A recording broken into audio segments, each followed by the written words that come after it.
Da li ste znali da je Clint Eastwood zapravo alergičan na konje?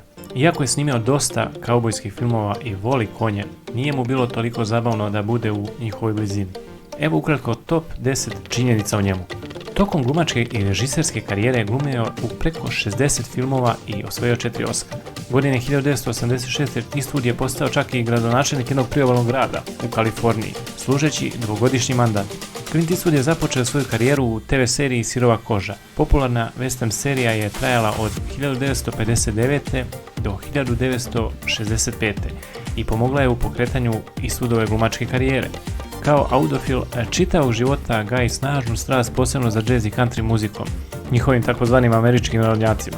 Ali šalu na stranu, on je pijanista i kompozitor, pored svoje glavne karijere kao glumac, reditelj i filmski producent. Bio je 2 puta oženjen i ima 7 dece. Najpoznatije dete mu je sin Scott Eastwood, također glumac i model koji nevjerojatno podsjeća na njega i koga je Eastwood dobio u 56. godini. Clint Eastwood ima strast prema avijaciji pa ima položeno za pilota. Posjeduje nekoliko aviona koje često koristi za lična putovanja. Iako iskusan pilot, kao mlad Eastwood je preživio avionsku nesreću u vodama prepunim Ajkula.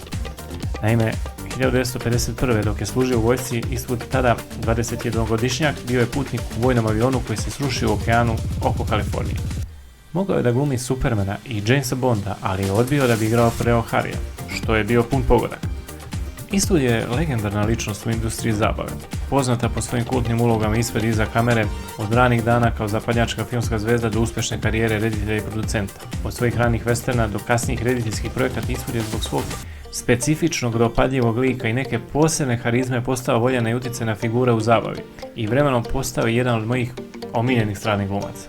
I njegov film Dobar loš zao, jedan od najboljih filmova svih vremena. Ove godine puni čak 94 godine i do skoro je glumen. A recite mi, koji je vaš najomiljeniji strani glumac? Ne najbolji, nego po vama najzanimljiviji koje možete da gledate i u krš filmovima.